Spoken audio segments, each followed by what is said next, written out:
Hi there, Russ Douglas 222 again from a slightly different office today. I'm still working from home because I only live a quarter of a mile away from here. Bit of ingenuity with some foam.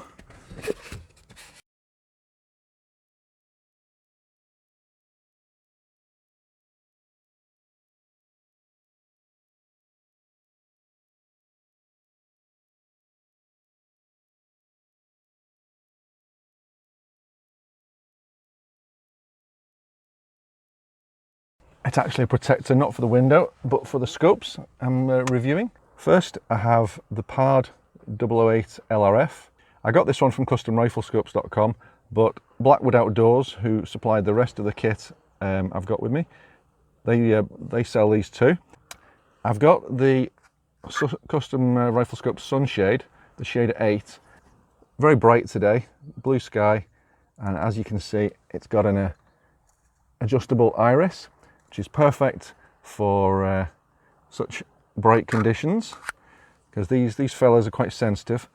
Although it's two Pulsar scopes myself and Bruce have been reviewing, what I thought I would do is use the Pard 008 LRF. If I spot a few of the viewpoints here that I'm going to target with the Pulsar scopes, then you'll see the sort of ranges we're talking about. This is the 008 LRF off my non-FAC FX Wildcat. So it was zeroed at 30 meters. I've currently got the LRF beam coordinated with the crosshairs for the same 30 meters. So closer than 30 meters, the LRF splash will be slightly to the right of the yellow rectangular aiming box. And as we go progressively further out, the LRF splash would be slightly off to the left side. You're not going to see the LRF splash in today's conditions, simply because it's bright sunlight and you're not going to see the, if I put it onto IR mode, you're not going to see the infrared splashes. Oh, and by the way, Pard 008 LRF, I've just taken the side panel off so that it will record some sound.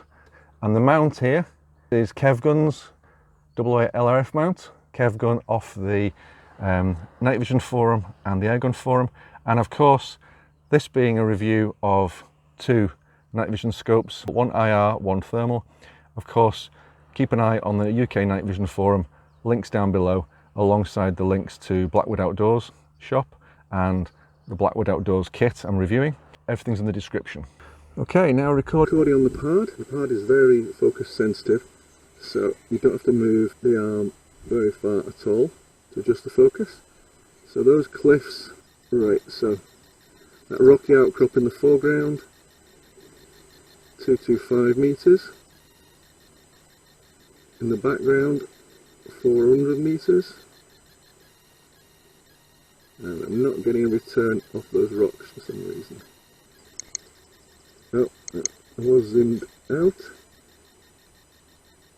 250 meters. 220 to that concrete block. 190 to the cliffs. To the bin in the car park, 70 meters, 220, 400 meters. The heaviest thing about this is probably Kevgun's chunky mount, because that's nicely substantial. That's Kevgun's mount, and also, by the way, I've got the mount adjusted for roughly 1mm of shimming at the back here. Not sure you can see that. So there's a sliver of a gap here.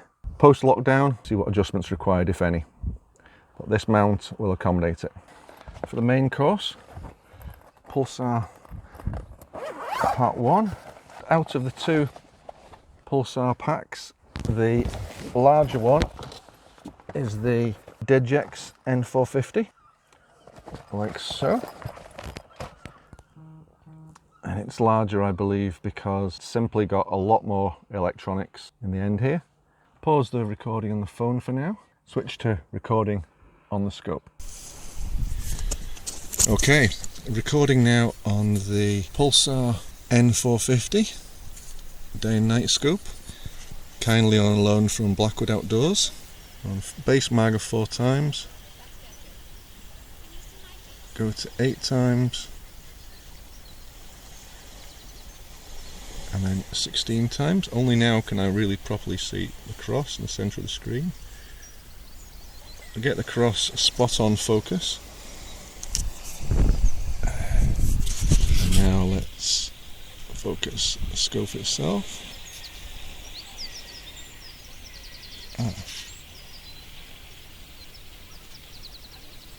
It's not the crispest thing to focus. The image looks very dark, and this is with the lens cap closed, so the only light coming into the scope at the moment is through the small window. Let's get a crack on with it. If we play with the zoom, I press the zoom button on the eye bell, and then I can, with that on screen, I can now wind back the zoom using the side wheel. And this is in increments, 0.1. So even though that's a quarter of a mile away, that's getting happier now. All the way back to 4 times, but at 4 times zoom, the cross in the centre of the reticle, this is one of the first focal plane reticles, at 4 times zoom, that cross is tiny. 8 times it's visible, it's certainly visible, it's clearly a cross, and at 16 times, yeah, much better. I noticed, by the way, that this reticle, the mill dots are not dots, they're blobs, and they're sort of stretched, which is a bit odd, shall we say. I would say a stadiometric rangefinder, I'm not a fan of those. I don't think they're that useful. But there's the horizon, there's a handy ready reckoner.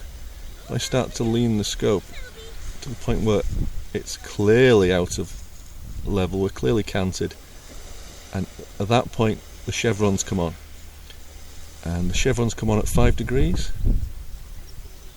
and then they go to double chevrons, I think it's 10 degrees, and then triple chevrons beyond 20 degrees. So they're a gimmick to me. I don't think they're of much use to a rifle shooter. Okay, that's us back recording again, and quickly change the battery. Changing the battery, taking the battery out caused the recording to stop, but I now want to go to 8 times zoom. Right, I'll go to 16 times, and focus the reticle, and now I'm going to go now into the long menu, reticle setup, and I'll start from the bottom, so I'll give you a proper view of each of the reticles. I won't read them out, you can see what they are on screen, and you can always pause this video to have a proper look. I'm basically showing the difference between these reticles that don't change scale when I'm zoomed in at times 16 to these 3 that do. 1, 2, 3 first focal plane reticles, and if I go back to zoom out, right, if I go back to 4 mag, yeah, here we have 1, 2, 3 different reticles, and they're basically too small to use on this mag. And if I go out, if I go down to colours, orange, clearly good on a dark background, blue, yellow, green, red, white, green, black, green. Now I wanted to see these on magnified. Right, so I've gone to 8 times, gone to 16 times,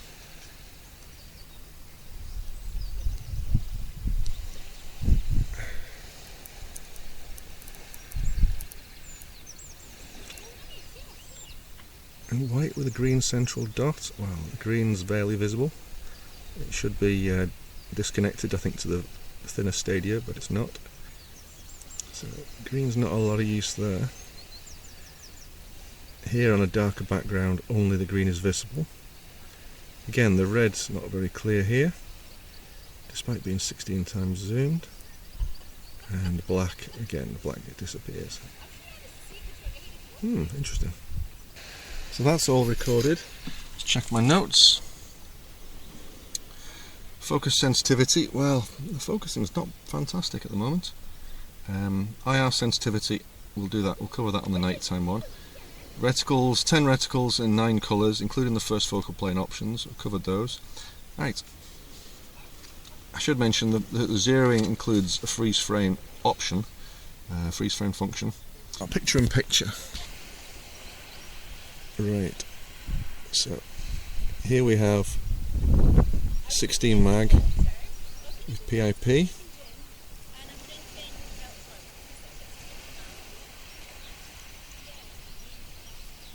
Let's see if I can get focused on these birds. Obviously the zoom is digital zoom. And those birds are 220 metres away. Apologies for the shakiness. 8 times, and while we're on... right, so the 0.1 increments digital zoom, adjusting that via the side wheel on the left side, does adjust it within the picture in picture window. Oh, but only down to 8. Because I was on 8 when I activated it. It won't go any down any lower. Ah, right, okay. So on 4 mag, the picture in picture magnification starts at 8. It won't go down any lower. You can't get the main window at 4 mag and the picture in picture at, for example, 4.5 or 5 or 6. Okay, interesting to know. Press the magnify button, get the zoom icon up on the screen, and then you can use the side wheel.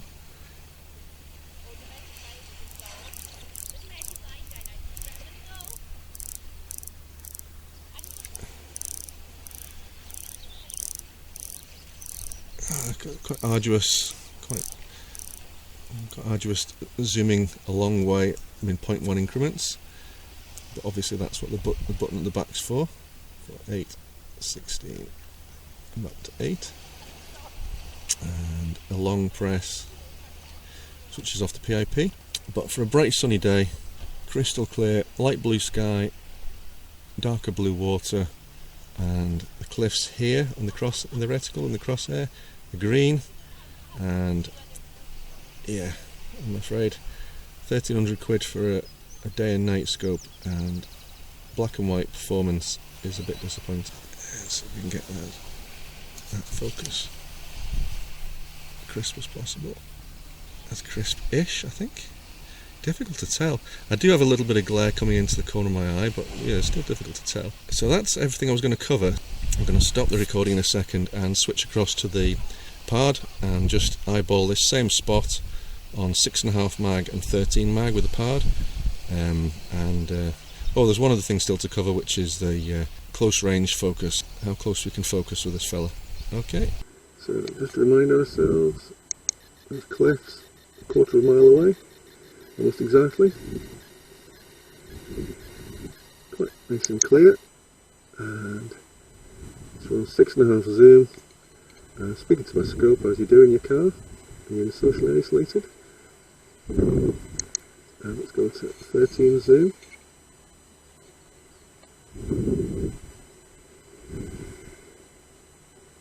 And that's not bad at all. Looking at the detail of the stone and the grass. Quarter of a mile away. Focus. Birds on the rocks 220 metres away. There's a bird on the outcrop there. How far is that? 320 metres. Zoom it in. A little bit of digital fuzz, but pretty damn good. price range of this scope, especially with all the facilities it's got included. Yep, we can easily focus on the edge of the harbour, 4 or 5 metres away. Yep, I'm just about focusing on something which is barely 3 metres away. Very nice. I'll keep this as stable as possible. We're just quickly measuring some distances. We're on 6.5 times base mag with the powered 008 LRF, and just for FAC air rifle ranges and rimfire ranges. So that boat is 50 metres, that parked car is 100 metres, that one's 110, Range Rover is 120. You can see that the LRF splash is obviously slightly off the LRF aiming box at this range. So 120, 110, 92, 50 metres. So I'll now record the same 3 or 4 objects, first with the Digex N450 and then with the Pulsar XP50 thermal. Okay, this is the Pulsar Digex N450 night vision day and night scope.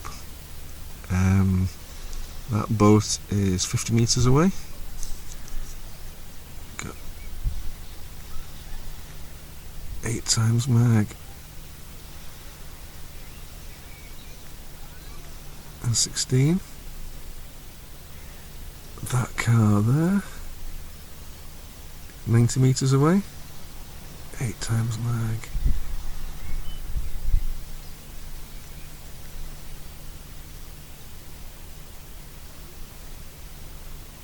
And then 16 is difficult to get the focus spot on. Range Rover, 120 metres away. That's 4 times mag, 8 times, 16 times. Difficult to get the focus spot on. So boat 50 metres away, 4 times mag, 8 times mag, 16 times mag. Car 90 metres away, 4 times mag, 8 times mag, 16. Range Rover 120 metres away, 4 times, 8 times, 16 times. Okay, so this is the Pulsar XP50 thermal, and this is the blue boat I was just looking at, 50 metres away. 2 times, 4 times zoom. Pretty good image at 50 metres. 8 times, adjust the focus. But remember, further away, more distant, focus ring goes anti-clockwise. That car is 95 metres.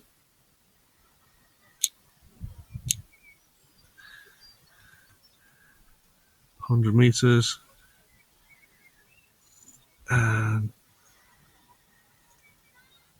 Range Rover 120 metres. So that's on 8 times zoom. So 50 metres, 90 metres, 100 metres, and 120. 4 times zoom, 50 metres, 90 metres, 100, 120. Now I should note that this is not ideal for reviewing the thermal kit. The Thermion XP50 is cold.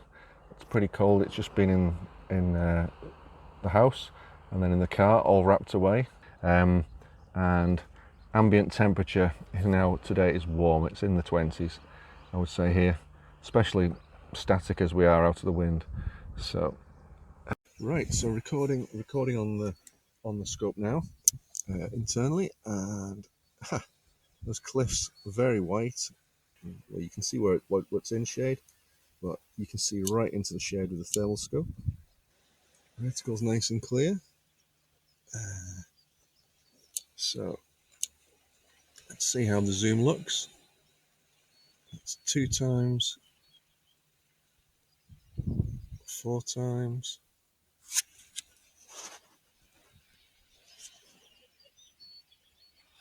Get the focus as sharp as I can. This is on the rocks 220 meters away. 8 times. Obviously this is entirely digital zoom. That's probably about as focused as it's going to get. 8 times and 16 times. Now that is, those rocks are 220 meters away, so a fair distance. And with the naked eye, I can see several birds on there. There's another one that's flown in, so there's 1, 2, 3, 4, 5 birds on there, but I can't see the heat source because of the heat reflecting on the rocks. There's another bird there in the foreground, floating past. But considering we're looking at rocks 1/8 of a mile away, it's not bad at all. So back down to 2 times zoom, and I'll just quickly show you the incremental digital zoom. Press that, and then scoot the wheel up. 4 times, 5,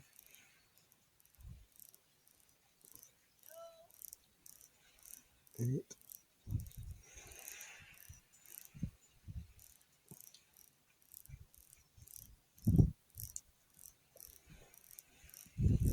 Nearly there. Up to 16. Pause as it calibrates. Oh, very nice image. Just going out.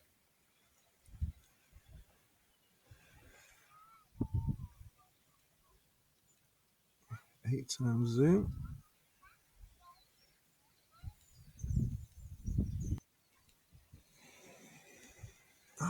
Eight times is fine. Let's quickly record the pod. See how that looks. And over the pod. Where's the fishing boat gone? There we go. 500 meters away.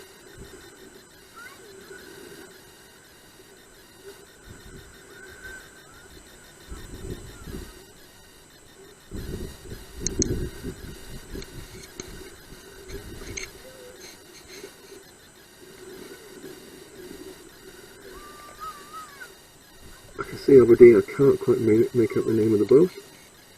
Base mag. Those cliffs are 400 meters away. Rocks 220. That cliff there, 190 meters. Funny, the bushes look like fluff. There's a couple of people over there.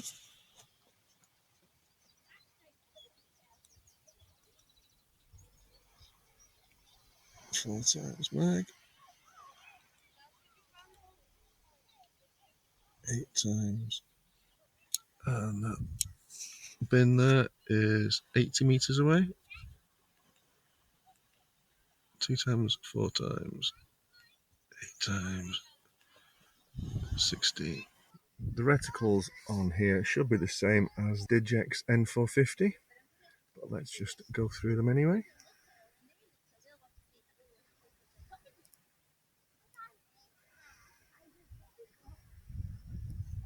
So we have military post, circle across. That's a pretty nice reticle actually.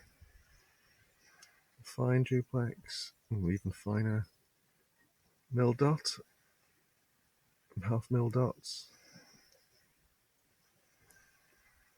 And then we're into the first focal plane reticle, so let's just zoom in a bit. And right. Again, that's a slightly blobby mil dot. That one's symmetrical. And that one's center cross only. Let's see if the colours are any clearer with the Thermion than they were on the Digex.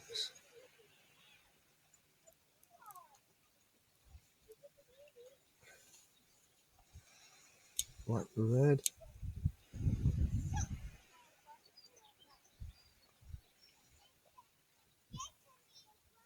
White red. Oh, the white red shows up on a pale blue background.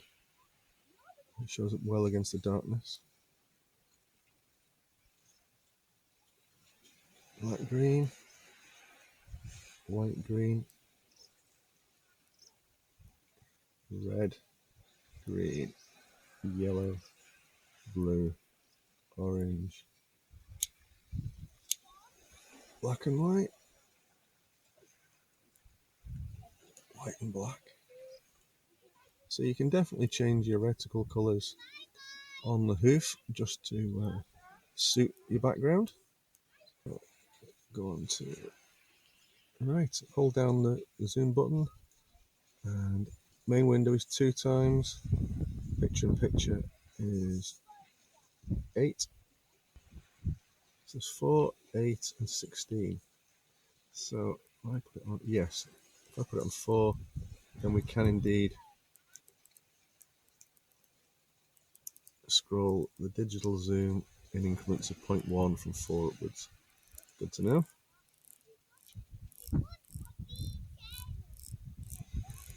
Back to 4. Picture in picture, those rocks are difficult to focus on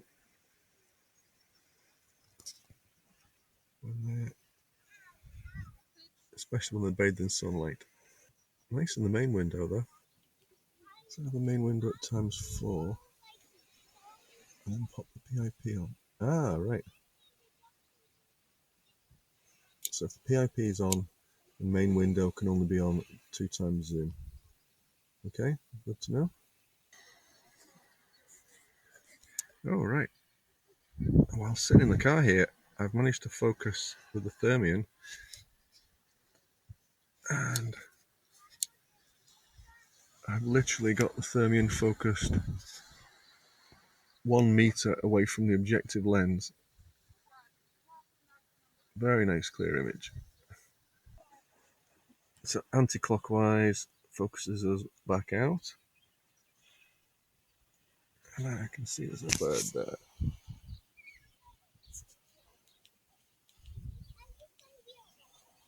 Up to 8 times mag.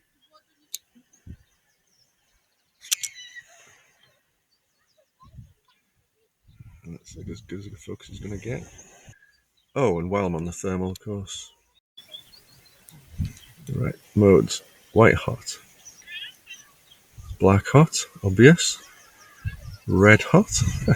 It's like molten lava. Red monochrome, looks like a sepia version of red. Rainbow, does what it says on the tin. Ultramarine. Violet. And sepia itself. There are people going on about on the harbour, but I don't want to be intruding on their privacy. The focus is fiddly, and especially with the Thermion, the objective lens being so stiff, hence having a coaster on it.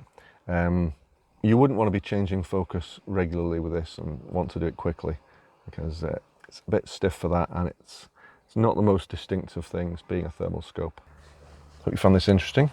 Links down below to Blackwood Outdoors for the Pulsar Thermion XP50 scope and the Pulsar Digex N450.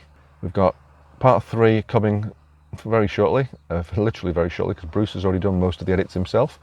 Thanks very much, Bruce, to his 9-minute main segment. I think the lack of crispness on the Thermion XP50 is just a product of the fact that it's thermal anyway, but the quality is very good. I'll come back at night, see how the thermal looks in cooler conditions when warm objects stand out better, and also I'd like to try the Digex N450 with a couple of different IR sources I've got 3 plus the IR that's built in, and I want to check because I'm hearing that the N450 is very sensitive and it's too easy to white out with from other users on forums.